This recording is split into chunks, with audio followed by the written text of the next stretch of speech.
Welcome to துளிர் channel. இன்னைக்கு நம்ம நெத்திலி மீன் குழம்பு எப்படி ரொம்ப சுவையாக செய்யறதுன்னு பார்க்கலாம். ஒரு சட்டியில் 4 ஸ்பூன் நல்லெண்ணெய் சேர்த்துட்டு கொஞ்சமாக கருவடகமும் ஒரு கொத்து கருவேப்பிலையும் சேர்த்துக்கலாம்.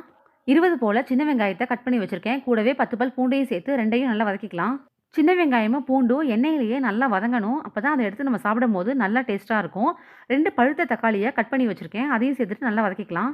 எலுமிச்சம்பழம் சைஸில் புளி எடுத்து அதை நல்லா கரைச்சி நம்ம காரத்துக்கு தகுந்த மாதிரி மிளகாத்தூள், மஞ்சத்தூள், மல்லித்தூள் சேர்த்துட்டு தேவையான அளவுக்கு உப்பையும் சேர்த்து நல்லா கலந்து வச்சுருக்கேன். அதை நம்ம இதில் சேர்த்துக்கலாம். குழம்பு நல்லா கொதிச்சதுக்கப்புறமா நம்ம கட் பண்ணி வச்சுருக்க மாங்காவை சேர்த்துட்டு அதையும் நல்லா வேக வச்சுக்கலாம். 1 கிலோ நெத்திலி மீனை நல்லா கழுவி சுத்தம் பண்ணி எடுத்து வச்சுருக்கேன். இதை நம்ம இப்போ குழம்புல சேர்த்துக்கலாம்.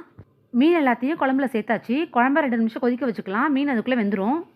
கடைசியாக 1/4 மூடி தேங்காய் கூட சோம்பு சேர்த்து நல்லா பேஸ்ட்டாக அரைச்சி இந்த குழம்புல சேர்த்து ஒரு கொதி விட்டோன்னா சூப்பரான நெத்திலி மீன் குழம்பு ரெடி ஆகிடும். இந்த வீடியோ உங்களுக்கு பிடிச்சிருந்ததுன்னா லைக் பண்ணிக்கோங்க. மறக்காமல் சேனலை சப்ஸ்கிரைப் பண்ணிக்கோங்க.